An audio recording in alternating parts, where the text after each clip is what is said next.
ಆತ್ಮೀಯ ವಿದ್ಯಾರ್ಥಿಗಳೇ, ತಮ್ಮೆಲ್ಲರಿಗೂ ಸ್ವಾಗತ. 10ನೇ ತರಗತಿಯ ಸಮಾಜ ವಿಜ್ಞಾನ ವಿಷಯದ ಇತಿಹಾಸ ವಿಭಾಗದಲ್ಲಿ ಮೊದಲನೆಯ ಅಧ್ಯಾಯ ಭಾರತಕ್ಕೆ ಯುರೋಪಿಯನ್ನರ ಆಗಮನ ಈ ವಿಷಯದ ಬಗ್ಗೆ ಇಂದು ನಾವೆಲ್ಲ ಅಧ್ಯಯನ ಮಾಡೋಣ ಮಕ್ಕಳೇ. ಹಾಗಾಗಿ ಮಕ್ಕಳಿಗೆ ಒಂದು ಸೂಚನೆ: ಪಠ್ಯಪುಸ್ತಕ, ನೋಟ್ಬುಕ್ ಮತ್ತು ಪೆನ್ನನ್ನು ರೆಡಿಯಾಗಿ ಇಟ್ಕೊಳ್ಳಿ ಮಕ್ಕಳೇ. ಈ ಒಂದು ಪಾಠದಲ್ಲಿ ಮೊದಲ ಸಂಚಿಕೆಯಲ್ಲಿ ನಾವು 5 ಕಲಿಕಾಂಶಗಳನ್ನು ಕುರಿತು ಅಧ್ಯಯನ ಮಾಡೋಣ. ಈ 5 ಕಲಿಕಾಂಶಗಳನ್ನು ನೋಟ್ ಡೌನ್ ಮಾಡಿಕೊಳ್ಳಿ. ಮೊದಲನೆಯ ಕಲಿಕಾಂಶ ಭಾರತ ಮತ್ತು ಯುರೋಪಿನ ವ್ಯಾಪಾರ ಸಂಬಂಧ. ಎರಡನೆಯ ಫಲಿತಾಂಶ ಕಾನ್ಸ್ಟಾಂಟಿನೋಪಲ್ ನಗರದ ವಶ ಅಥವಾ ಇದನ್ನ ಜಲಮಾರ್ಗಗಳ ಅನ್ವೇಷಣೆಗೆ ಕಾರಣ ಅಂತ ಕರೆಯುತ್ತೀವಿ. ಮೂರನೆಯದಾಗಿ ಯುರೋಪಿನ ದೇಶಗಳ ಜಲಮಾರ್ಗ ಶೋಧ. ನಾಲ್ಕನೆಯ ಫಲಿತಾಂಶ ಭಾರತಕ್ಕೆ ಹೊಸ ಜಲಮಾರ್ಗ. ಐದನೆಯ ಫಲಿತಾಂಶ ಯುರೋಪಿನ ವ್ಯಾಪಾರಿ ಕಂಪನಿಗಳು. ಈ 5 ಕಲಿಕಾಂಶಗಳ ಬಗ್ಗೆ ನಾವು ಸವಿವರವಾಗಿ ತಿಳಿಯೋಣ ಮಕ್ಕಳೇ. ಈ ಮೊದಲನೆಯ ಕಲಿಕಾಂಶ ಭಾರತ ಮತ್ತು ಯುರೋಪಿನ ನಡುವಿನ ವ್ಯಾಪಾರ ಸಂಬಂಧ. ಈ ವಿಷಯದ ಬಗ್ಗೆ ತಿಳಿಯೋಣ. ಭಾರತ ಮತ್ತು ಯುರೋಪಿನ ನಡುವಿನ ವ್ಯಾಪಾರ ಸಂಬಂಧ ಪ್ರಾಚೀನ ಕಾಲದಿಂದಲೂ ನಡೆದುಕೊಂಡು ಬಂದಿದೆ. ಪ್ರಮುಖವಾಗಿ ಭಾರತದ ಮಸಾಲೆ ಪದಾರ್ಥಗಳಾಗಿರ್ತಕ್ಕಂಥ ಮೆಣಸು, ಜೀರಿಗೆ, ದಾಲ್ಚಿನ್ನಿ, ಏಲಕ್ಕಿ, ಶುಂಠಿ ಈ ವಸ್ತುಗಳಿಗೆ ಯುರೋಪಿನ ಮಾರುಕಟ್ಟೆಯಲ್ಲಿ ಅಪಾರವಾದಂತಹ ಬೇಡಿಕೆ ಇತ್ತು. ಭಾರತ ಮತ್ತು ಏಷ್ಯಾದ ಅನೇಕ ದೇಶಗಳೊಂದಿಗೆ ಈ ವಸ್ತುಗಳು ಯುರೋಪಿನ ಮಾರುಕಟ್ಟೆಗೆ ಹೋಗ್ತಾ ಇದ್ದವು.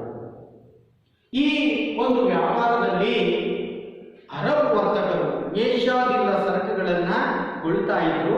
ಅರಬ್ ವರ್ತಕರು ಈ ಏಷ್ಯಾದಿಂದ ವಸ್ತುಗಳನ್ನು ಕೊಳ್ಳುವಲ್ಲಿ ಅವರು ಏಕಸ್ವಾಮ್ಯವನ್ನ ಹೊಂದಿದ್ರು. ನಂತರ ಆ ವಸ್ತುಗಳು ಯುರೋಪ್ಗೆ ಹೇಗೆ ಹೋಗ್ತಾ ಇದ್ವು ಅಂದ್ರೆ ಮಕ್ಕಳೇ, ಕಾನ್ಸ್ಟಾಂಟಿನೋಪಲ್ ಎನ್ನುವಂತಹ ಪಟ್ಟಣ, ಇಲ್ಲಿ ನೋಡಿ ನಕಾಶೆಯಲ್ಲಿ ಮಕ್ಕಳೇ, ಇದು ಭಾರತ. ಆದರೆ ಇಲ್ಲಿಂದ ನೋಡಿ ಮೆಡಿಟರೇನಿಯನ್ ಸಮುದ್ರ ಬರುತ್ತೆ, ಇಲ್ಲಿ ಕೆಂಪು ಸಮುದ್ರ ಬರುತ್ತೆ. ಈ ಮಾರ್ಗವಾಗಿ ಭಾರತದ ವಸ್ತುಗಳು ಭೂಮಾರ್ಗ ಕಾನ್ಸ್ಟಾಂಟಿನೋಪಲ್ ಪಟ್ಟಣ ಅಂತ ಬರುತ್ತೆ, ಯುರೋಪ್ ಅನ್ನ ಸಂಧಿಸುವಂತ ಸ್ಥಳ. ಈ ಕಾನ್ಸ್ಟಾಂಟಿನೋಪಲ್ ಪಟ್ಟಣ ಯುರೋಪಿನ ವ್ಯಾಪಾರದಲ್ಲಿ ಪ್ರಮುಖ ಪಾತ್ರ ವಹಿಸುತ್ತಿತ್ತು. ಅರಬ್ ವರ್ತಕರು ಪೂರ್ವ ರೋಮನ್ ಸಾಮ್ರಾಜ್ಯದ ರಾಜಧಾನಿಯಾಗಿರ್ತಕ್ಕಂಥ ಈ ಕಾನ್ಸ್ಟಾಂಟಿನೋಪಲ್ ಪಟ್ಟಣದಲ್ಲಿ ವ್ಯಾಪಾರವನ್ನು ಮಾಡ್ತಾ ಇದ್ರು. ಏಷ್ಯಾದಿಂದ ಸರಕುಗಳನ್ನು ಕೊಳ್ಳುತ್ತಾ ಇದ್ರು. ಅಲ್ಲಿಂದ ಸರಕುಗಳನ್ನ ಯುರೋಪಿನ ಮಾರುಕಟ್ಟೆಗೆ ಸಾಗಿಸುತ್ತಿದ್ದಂಥವರು ಅಂದರೆ ಇಟಲಿಯ ವರ್ತಕರು. ಇಟಲಿಯ ವರ್ತಕರು ಯುರೋಪಿನ ವಿವಿಧ ದೇಶಗಳಿಗೆ ಸರಕುಗಳ ವ್ಯಾಪಾರ ಮಾಡುವ ಏಕಸ್ವಾಮ್ಯ ಅಧಿಕಾರವನ್ನ ಹೊಂದಿದ್ದರು. ಹೀಗೆ ಭಾರತ ಮತ್ತು ಯುರೋಪಿನ ದೇಶಗಳ ನಡುವೆ ವ್ಯಾಪಾರ ಸಂಬಂಧ ನಡೆಯುತ್ತಿತ್ತು. ಏಷ್ಯಾದ ಸರಕುಗಳು ಇಟಲಿಯ ವರ್ತಕರಿಗೆ ಒಳ್ಳೆಯ ಲಾಭವನ್ನ ತಂದುಕೊಡುತ್ತಿದ್ದವು. ಈಗ ಮುಂದಿನ ಅಂಶಕ್ಕೆ, ಕಲಿಕಾಂಶಕ್ಕೆ ಹೋಗೋಣ ಮಕ್ಕಳೇ. ಎರಡನೆಯ ಅಂಶ ಕಾನ್ಸ್ಟಾಂಟಿನೋಪಲ್ ನಗರದ ವಶ. ಈ ಕಾನ್ಸ್ಟಾಂಟಿನೋಪಲ್ ನಗರವನ್ನ ವಶಪಡಿಸಿಕೊಂಡಿದ್ದು ಇತಿಹಾಸದಲ್ಲಿ, ಯುರೋಪಿನ ಇತಿಹಾಸದಲ್ಲಿ ಕೆಲವು ಪ್ರಮುಖ ಘಟನೆಗಳಿಗೆ ಕಾರಣವಾಯಿತು. ಮತ್ತೆ ಭೌಗೋಳಿಕವಾಗಿ ಜಲಮಾರ್ಗಗಳ ಶೋಧನೆಗೂ ಸಹ ಕಾರಣವಾಯಿತು. ಆ ವಿಷಯದ ಬಗ್ಗೆ ಈಗ ಸವಿವರವಾಗಿ ನಾವು ತಿಳಿಯೋಣ ಮಕ್ಕಳೇ. ಸಾಲಿವನ ಶಕ 1453ರಲ್ಲಿ ಆಟೋಮಾನ್ ಟರ್ಕರು ಈ ಸಂದರ್ಭದಲ್ಲಿ ಪೂರ್ವ ರೋಮನ್ ಸಾಮ್ರಾಜ್ಯದ ರಾಜಧಾನಿಯಾಗಿದ್ದಂತಹ ಕಾನ್ಸ್ಟಾಂಟಿನೋಪಲ್ ನಗರ ಕ್ಷೀಣಿಸ್ತಾ ಬಂತು. ಅವರು ಪೂರ್ವ ರೋಮನ್ ಸಾಮ್ರಾಜ್ಯ ತನ್ನ ಶಕ್ತಿಯನ್ನು ಕಳೆದುಕೊಂಡಿದ್ದು ವಿಸ್ತರಿಸಿಕೊಳ್ತಾ ಬಂತು.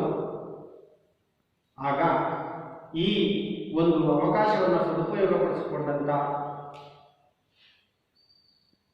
ಕಾನ್ಸ್ಟಾಂಟಿನೋಪಲ್ ಪಟ್ಟಣವನ್ನ ವಶಪಡಿಸಿಕೊಂಡರು.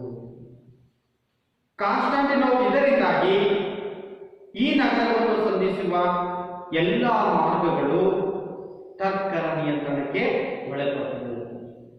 ಈಗ ಟರ್ಕರು ಏನ್ ಮಾಡಿದ್ರು ಅಂದ್ರೆ, ಇಲ್ಲಿ ವ್ಯಾಪಾರವನ್ನು ಮಾಡುತ್ತಿದ್ದಂತ ವರ್ತಕರ ಮೇಲೆ ಅಧಿಕ ಸುಂಕ ಅಥವಾ ಅಧಿಕ ತೆರಿಗೆಯನ್ನ ವಿಧಿಸಿದರು. ಇದರಿಂದ ವ್ಯಾಪಾರಗಾರರಿಗೆ ಬರುತ್ತಿದ್ದಂತ ಲಾಭ ಕಡಿಮೆಯಾಯಿತು. ಅವರಿಗೆ ವ್ಯಾಪಾರ ಅತ್ಯಂತ ಲಾಭದಾಯಕವಾಗಿ ಪರಿಣಮಿಸುತ್ತಿಲ್ಲ. ಹಾಗಾಗಿ ಮಕ್ಕಳೇ, ಅವರು ಇದೇ ವೇಳೆ ಇಟಲಿಯ ವರ್ತಕರ ಏಕಸ್ವಾಮ್ಯವನ್ನ ಮುರಿಯಲು ಯುರೋಪಿನ ರಾಷ್ಟ್ರಗಳು ಕೂಡ ಉತ್ಸಾಹವನ್ನು ಹೊಂದಿದ್ದವು. ಅದರಲ್ಲೂ ಪ್ರಮುಖವಾಗಿ ಸ್ಪೇನ್ ಮತ್ತು ಪೋರ್ಚುಗಲ್ ದೇಶ ಇಟಲಿಯ ವರ್ತಕರ ಏಕಸ್ವಾಮ್ಯವನ್ನು ಮುರಿಯಲಿಕ್ಕೆ ಉತ್ಸಾಹವಾಗಿತ್ತು ಮಕ್ಕಳೇ.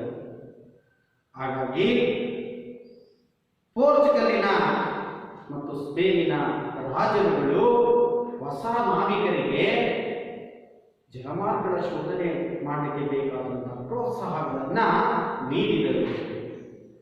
ಆಗ ಪುನರುಜ್ಜೀವನ ಯುರೋಪಿನಲ್ಲಿ ಸಂಭವಿಸಿದ್ದರಿಂದ ಅನೇಕ ಹೊಸ ವೈಜ್ಞಾನಿಕ ಆವಿಷ್ಕಾರಗಳು ಉಂಟಾಗಿದ್ದವು ಮಕ್ಕಳೇ.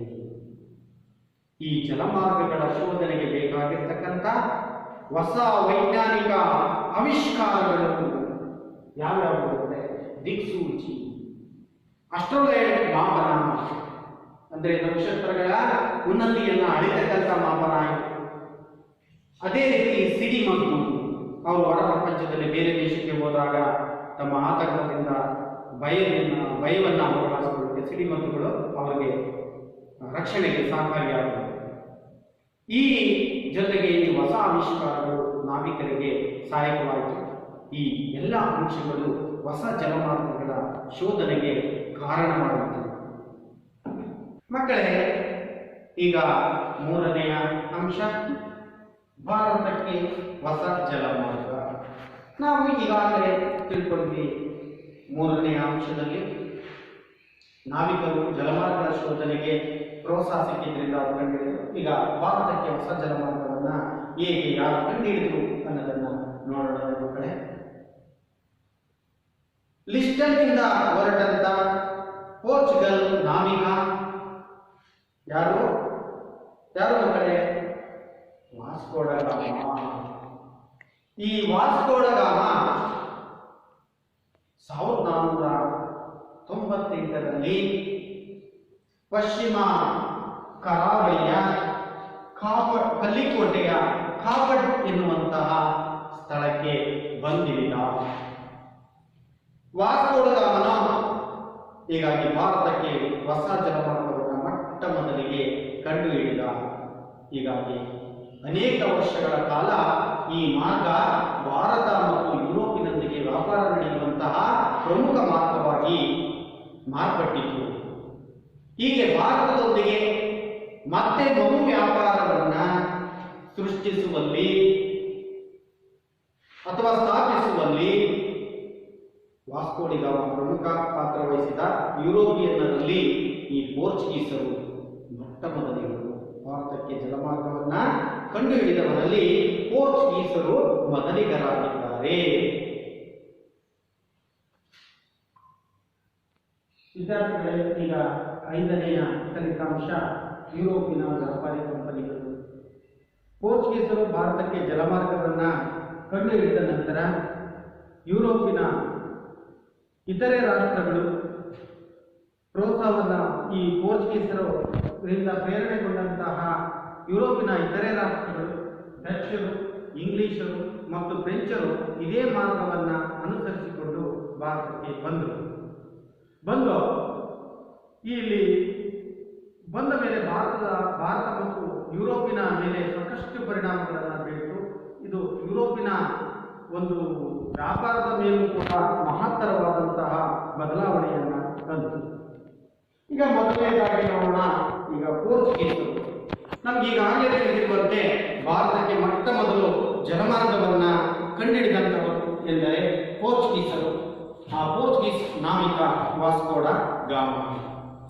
ಈ ವಾಸ್ಕೋ ಡ ಗಾಮ ಕಂಡುಹಿಡಿದಂಥ ಈ ಜಲಮಾರ್ಗ ಏನಿದೆ ಇದು ಸುಮಾರು ವರ್ಷಗಳ ತನಕ, ಅಂದರೆ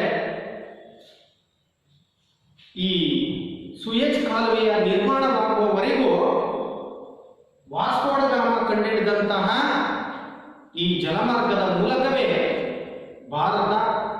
ಭಾರತ ಮತ್ತು ಏಷ್ಯಾ ಯುರೋಪ್ ಖಂಡಗಳ ನಡುವೆ ಈ ವ್ಯಾಪಾರ ಮಾರ್ಗ ಇರತಕ್ಕಂಥ ಏಕೈಕ ಮಾರ್ಗವಾಗಿತ್ತು ಈ ಕಾನ್ಸ್ಟಾಂಟಿನೋಪಲ್ ಪಟ್ಟಣ ಪತನ ಮಾರ್ಗ. ಈ ಪೋರ್ಚುಗೀಸರು ಭಾರತಕ್ಕೆ ಮೊದಲು ಜಲಮಾರ್ಗವನ್ನು ಕಂಡುಹಿಡಿದಂಥವರು, ಭಾರತಕ್ಕೆ ಬಂದಂಥ ಮೊದಲ ಯುರೋಪಿಯನ್ನರು ಪೋರ್ಚುಗೀಸರೇ. ಭಾರತವನ್ನು ಬಿಟ್ಟು ಕೊನೆಗೆ ಹೋದಂಥ ಕೊನೆಯ ಯುರೋಪಿಯನ್ನರು ಎಂದರೆ ಪೋರ್ಚುಗೀಸರು. ಈ ವ್ಯಾಪಾರಕ್ಕೆ ಬಂದಂಥ ಪೋರ್ಚುಗೀಸರ ನಂತರ ವಾಸ್ಕೋ ಡ ಗಾಮ ನಂತರ ಭಾರತಕ್ಕೆ ವೈಸ್ರಾಯಿಯಾಗಿ ಬಂದಂಥ ಮೊದಲ ಪೋರ್ಚುಗೀಸ್ ವೈಸ್ರಾಯಿ ಅಂದರೆ ಫ್ರಾನ್ಸಿಸ್ಕೋ ಡಿ ಆಲ್ಮೇಡ್ ಅಂತಕ್ಕಂಥವನು ಭಾರತಕ್ಕೆ ಬಂದನು. ಇವನು ಬಂದ ಮೇಲೆ ಭೂಮಿಯ ಮೇಲೆ ಆಧಿಪತ್ಯವನ್ನ ಸ್ಥಾಪಿಸುವುದಕ್ಕಿಂತ ಸಮುದ್ರದ ಮೇಲೆ ಏಕಸ್ವಾಮ್ಯ ಹೊಂದುವುದು ಮುಖ್ಯ ಎಂದು, ಸಮುದ್ರದ ಮೇಲೆ ಏಕಸ್ವಾಮ್ಯವನ್ನು, ನೌಕಾಶಕ್ತಿಯಲ್ಲಿ ಏಕಸ್ವಾಮ್ಯವನ್ನು ಸಾಧಿಸಲಿಕ್ಕಾಗಿ ಇವನು ನೀರಿನ ನೀತಿಯನ್ನ ಅನುಸರಿಸಿದ. ಇದನ್ನೇ ಬ್ಲೂ ವಾಟರ್ ಪಾಲಿಸಿ ಅಂತ ಹೇಳಿ ಕರೀತೀವಿ. ಇವನ ನಂತರ ಬಂದಂಥವನು ಅಂದ್ರೆ ಫ್ರಾನ್ಸಿಸ್ಕೋ ಡಿ ಆಲ್ಮೇಡನ ನಂತರ ಭಾರತಕ್ಕೆ ವೈಸ್ರಾಯಿ ಬಂದಂಥವನು ಆಲ್ಫೋನ್ಸೋ ಡಿ ಅಲ್ಬುಕರ್ಕ್. ವಿದ್ಯಾರ್ಥಿಗಳೇ, ಈ ಆಲ್ಫೋನ್ಸೋ ಡಿ ಅಲ್ಬುಕರ್ಕನನ್ನ ಪೋರ್ಚುಗೀಸ್ ಸಾಮ್ರಾಜ್ಯದ ನಿಜವಾದ ಸ್ಥಾಪಕ ಅಂತೇಳಿ ಕರೆಯಲಾಗಿದೆ. ಅಂದ್ರೆ ಭಾರತದಲ್ಲಿ ಪೋರ್ಚುಗೀಸ್ ಸಾಮ್ರಾಜ್ಯದ ನಿಜವಾದ ಸ್ಥಾಪಕ ಅಲ್ಬುಕರ್ಕ್ ಎಂದು ಕರೆಯಲಾಗಿದೆ. ಇವನು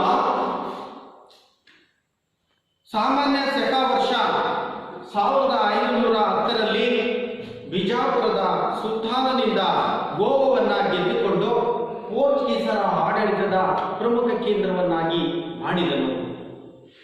ಅದು 1 ಶತಮಾನಗಳ ಕಾಲಕ್ಕೂ ಹೆಚ್ಚು ಕಾಲ ಅದು ಅವರ ವ್ಯಾಪಾರ ಕೇಂದ್ರವಾಗಿತ್ತು. ನಂತರ ಇಲ್ಲಿ ಭಾರತಕ್ಕೆ ಬಂದಂತ ಇಂಗ್ಲಿಷರು, ಡಚ್ಚರು ಬಂದ ಮೇಲೆ ಭಾರತದಲ್ಲಿ ರಾಜಕೀಯವಾಗಿ ಪೋರ್ಚುಗೀಸರು ಕಳೆಗುಂದಿದರು. ಅವರ ಮುಂದೆ ಸ್ಪರ್ಧೆಯನ್ನ ಮಾಡಲಿಕ್ಕಾಗಲಿಲ್ಲ. ರಾಜಕೀಯವಾಗಿ ಇವರು ಕಳೆಗುಂದಿದರು, ತಮ್ಮ ಅಧಿಕಾರ ಕುಂಠಿತವಾಯಿತು. ವಿದ್ಯಾರ್ಥಿಗಳೇ, ಪೋರ್ಚುಗೀಸರ ನಂತರ ಭಾರತಕ್ಕೆ ಬಂದಂಥವರು ಅಂದರೆ ಡಚ್ಚರು. ಇವರನ್ನ ಹಾಲೆಂಡ್ ದೇಶದವರು ಅಥವಾ ನೆದರ್ಲ್ಯಾಂಡ್ ದೇಶದವರು ಅಂತ ಕರೀತೀವಿ. ಭಾರತದಲ್ಲಿ ತಮ್ಮ ವ್ಯಾಪಾರವನ್ನು ಸ್ಥಾಪಿಸಲಿಕ್ಕೆ ಸಾಲಿವಾನ ಶಕ 1602ರಲ್ಲಿ ಯುನೈಟೆಡ್ ಈಸ್ಟ್ ಇಂಡಿಯಾ ಕಂಪನಿ ಎಂತಕ್ಕಂಥ ಹಾಲೆಂಡ್ ದೇಶದ ವ್ಯಾಪಾರಿ ಸಂಸ್ಥೆ ಭಾರತಕ್ಕೆ ಬಂತು. ಇದು ಭಾರತ, ಜಾವಾ, ಸುಮಾತ್ರ, ಇಂಡೋನೇಷಿಯಾ ಮುಂತಾದ ಸಂಬಾರು ದ್ವೀಪಗಳಿಗೆ ಇವರು ಬಂದರು.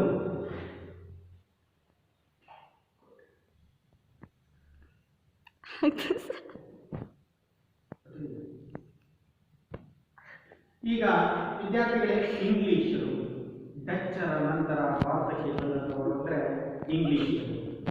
ಇಂಗ್ಲೆಂಡಿನ ಎಲಿಜಬೆತ್ ರಾಣಿಯಿಂದ ಅನುಮತಿಯನ್ನು ಪಡೆದುಕೊಂಡು ಸಾಲಿವಾನ ಶಕ 1600 ಡಿಸೆಂಬರ್ 31ರಲ್ಲಿ 15 ವರ್ಷಗಳ ವ್ಯಾಪಾರವನ್ನು ನಡೆಸಲಿಕ್ಕೆ ಪರವಾನಗಿ ಅಥವಾ ಅನುಮತಿಯನ್ನು ಪಡೆದುಕೊಂಡು 1613ರಲ್ಲಿ ಔಪಚಾರಿಕವಾಗಿ ಬ್ರಿಟಿಷ್ ಈಸ್ಟ್ ಇಂಡಿಯಾ ಕಂಪನಿ ಭಾರತಕ್ಕೆ ಬಂತು. ಆಗ ಸರ್ ಥಾಮಸ್ ರೋ ಎಂಬತಕ್ಕಂಥ ವ್ಯಕ್ತಿ ರಾಯಭಾರಿಯಾಗಿ ಭಾರತಕ್ಕೆ ಬಂದ. ಭಾರತದಲ್ಲಿ ವ್ಯಾಪಾರವನ್ನು ಆರಂಭಿಸಲು ಅವನು ಮೊಘಲ್ ಸಾಮ್ರಾಟನಾಗಿರ್ತಕ್ಕಂಥ ಜಹಾಂಗೀರನ ಬಳಿ ಬಂದ. ಜಹಾಂಗೀರನ ಹತ್ರ ಸೂರತ್ ಎನ್ನುವಂತಹ ಪ್ರದೇಶದಲ್ಲಿ ವ್ಯಾಪಾರವನ್ನು ಮಾಡಲಿಕ್ಕೆ ಅನುಮತಿಯನ್ನ ಅವನಿಂದ ಪಡ್ಕೊಂಡ. ಈ ಮೊಘಲ್ ಸಾಮ್ರಾಟನಿಂದ ನಂತರ ಅನುಮತಿಯನ್ನು ಪಡ್ಕೊಂಡ ಫ್ಯಾಕ್ಟರಿಗಳನ್ನ ಆಗ್ರಾ, ಅಹಮದಾಬಾದ್ ಮತ್ತು ಬ್ರೋಚ್ಗಳಲ್ಲಿ ಅನೇಕ ಫ್ಯಾಕ್ಟರಿಗಳನ್ನ ಇವರು ತೆರೆದರು. 1639ರಲ್ಲಿ ಚಂದ್ರಗಿರಿಯ ರಾಜನಿಂದ ಮದ್ರಾಸ್ನಲ್ಲಿ ಕೆಲವು ಭೂಪ್ರದೇಶವನ್ನ ಪಡೆದುಕೊಂಡು ಅಲ್ಲಿ ಸೇಂಟ್ ಜಾರ್ಜ್ ಫೋರ್ಟ್ ಎಂಬ ಬಲಿಷ್ಠವಾದಂತಹ ಕೋಟೆಯನ್ನ ನಿರ್ಮಿಸಿದರು. ನಂತರ ಎರಡನೇ ಚಾರ್ಲ್ಸ್ ದೊರೆ 1668ರಲ್ಲಿ ಬಾಂಬೆ ಅಥವಾ ಮುಂಬೈ ಪ್ರದೇಶವನ್ನ 10 ಪೌಂಡ್ಗಳ ಬಾಡಿಗೆಯ ಮೇರೆಗೆ ಈಸ್ಟ್ ಇಂಡಿಯಾ ಕಂಪನಿಗೆ ಕೊಟ್ಟನು. ಹೀಗೆ ಈಸ್ಟ್ ಇಂಡಿಯಾ ಕಂಪನಿಗೆ ಬಾಂಬೆ ಪ್ರದೇಶವು ದೊರಕಿದೆ. ವಿದ್ಯಾರ್ಥಿಗಳೇ, ನಂತರ ಬಂಗಾಳದ ರಾಜ್ಯಪಾಲ ಈ ಹೂಗ್ಲಿ ನದಿಯ ದಂಡೆಯ ಮೇಲೆ ಸುತಾ ನದಿ, ಕಲ್ಕತ್ತಾ ಮತ್ತು ಗೋವಿಂದಪುರ ಎಂಬ 3 ಹಳ್ಳಿಗಳನ್ನು ಖರೀದಿಸಿ ಅಲ್ಲಿ ಮತ್ತೊಂದು ಬಲಿಷ್ಠವಾಗಿರ್ತಕ್ಕಂಥ ಫೋರ್ಟ್ ವಿಲಿಯಂ ಎಂಬ ಕೋಟೆಯನ್ನ ಬ್ರಿಟಿಷರು ನಿರ್ಮಿಸಿದರು. ಇದರ ಸುತ್ತ ಈ ಕಲ್ಕತ್ತಾ ಎನ್ನುವಂತಹ ಬೃಹತ್ತಾದಂತಹ ನಗರ ಬೆಳಲಿಕ್ಕೆ ಇದರಿಂದ ಕಾರಣವಾಯಿತು. ನೆಕ್ಸ್ಟ್ 17ನೇ ಶತಮಾನದ ಅಂತ್ಯದ ವೇಳೆಗೆ ಮದ್ರಾಸ್, ಬಾಂಬೆ ಮತ್ತು ಕಲ್ಕತ್ತಾಗಳಲ್ಲಿ ತಮ್ಮ ಪ್ರೆಸಿಡೆನ್ಸಿ ಕಚೇರಿಗಳನ್ನ ಬ್ರಿಟಿಷರು ಪ್ರಾರಂಭಿಸಿದರು. 18ನೇ ಶತಮಾನದಲ್ಲಿ ಈ ಕಲ್ಕತ್ತಾ ನಗರವನ್ನ ತಮ್ಮ ಭಾರತದ ಆಡಳಿತದ ತಮ್ಮ ರಾಜಧಾನಿಯನ್ನಾಗಿ ಮಾಡಿಕೊಂಡು ತಮ್ಮ ಅಧೀನದಲ್ಲಿ ಈ ಪ್ರದೇಶಗಳು ಬಾಂಬೆ, ಮದ್ರಾಸ್, ಕಲ್ಕತ್ತಾ ಈ ನಗರಗಳಲ್ಲಿ ಅಪರಾಧ ಮತ್ತು ನಾಗರಿಕ ಕಾನೂನುಗಳನ್ನ ಈ ಪ್ರದೇಶಗಳಲ್ಲಿ ಜಾರಿಗೆ ತಂದರು. ಈಗ ಇಂಗ್ಲಿಷರ ನಂತರ ಭಾರತಕ್ಕೆ ಕೊನೆಯದಾಗಿ ಬಂದಂತವರು ಅಂದರೆ ಫ್ರೆಂಚರು. 1664ರಲ್ಲಿ ಸರ್ಕಾರಿ ಒಡೆತನಕ್ಕೆ ಸೇರಿರುವಂತಹ ಫ್ರೆಂಚ್ ಈಸ್ಟ್ ಇಂಡಿಯಾ ಕಂಪನಿ ಆರಂಭಗೊಂಡು ಇದು 1668ರಲ್ಲಿ ಭಾರತದಲ್ಲಿ ಪ್ರಪ್ರಥಮ ಬಾರಿಗೆ ಸೂರತ್ನಲ್ಲಿ ತನ್ನ ವ್ಯಾಪಾರಿ ಕೇಂದ್ರವನ್ನು ಪ್ರಾರಂಭಿಸಿತು. ನಂತರ ಇದು ಮಚಿಲಿಪಟ್ಟಣ, ಚಂದ್ರನಗರ, ಕಾರೈಕಲ್, ಕಾಸಿಂ ಬಜಾರ್ ಮತ್ತು ಬಾಲಸೂರುಗಳಲ್ಲಿ ತನ್ನ ವ್ಯಾಪಾರಿ ಕೇಂದ್ರಗಳನ್ನು ಇದು ಪ್ರಾರಂಭಿಸಿತು. ನಂತರ 1674ರಲ್ಲಿ ವಾಲಿ ಕೊಂಡಪುರಂನ ಒಬ್ಬ ಸ್ಥಳೀಯ ಮುಸ್ಲಿಂ ಅಧಿಕಾರಿಯಿಂದ ಒಂದು ಹಳ್ಳಿಯನ್ನ ಪಡೆದು ಅಲ್ಲಿ ಬಲಿಷ್ಠವಾದಂತಹ ಒಂದು ವ್ಯಾಪಾರಿ ಕೇಂದ್ರವನ್ನಾಗಿ ಮಾರ್ಪಡಿಸಿದರು. ಅದನ್ನೇ ತಮ್ಮ ರಾಜಧಾನಿಯನ್ನಾಗಿ ಮಾಡಿಕೊಂಡರು. ಆ ಒಂದು ಪ್ರದೇಶವೇ ಅದು ಪುದುಚೇರಿ ಅಥವಾ ಪಾಂಡಿಚೇರಿ.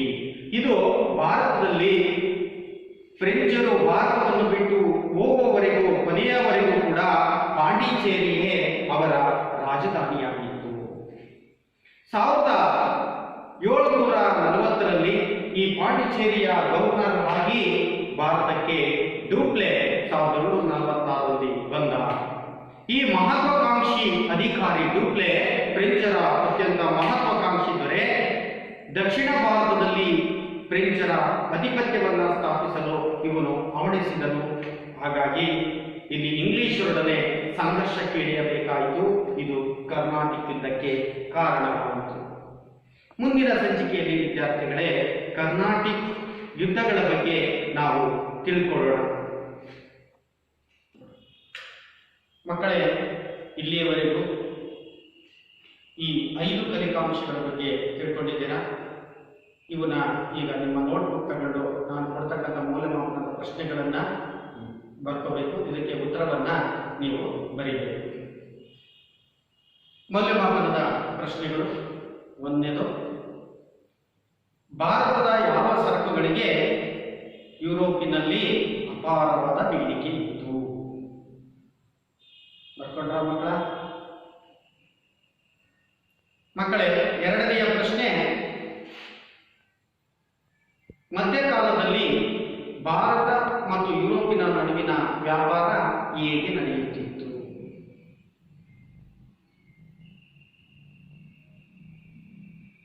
ಬರ್ಕೊಂಡ್ರ ಮಕ್ಕಳ? 3ನೆಯ ಪ್ರಶ್ನೆ, ಭಾರತಕ್ಕೆ ಹೊಸ ಜಲಮಾರ್ಗವನ್ನ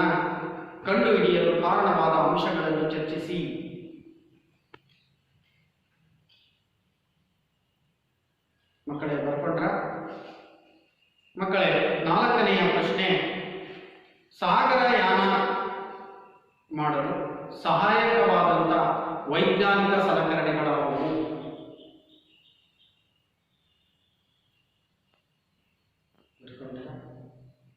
ಮಕ್ಕಳೇ, 5ನೆಯ ಪ್ರಶ್ನೆ.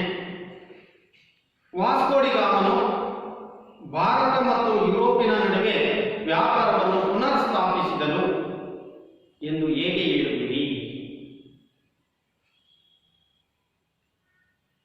ಮಕ್ಕಳೇ, 6ನೇ ಪ್ರಶ್ನೆ. ಭಾರತಕ್ಕೆ ಬಂದ ಯುರೋಪಿಯನ್ನರು ಯಾರು ಯಾರು?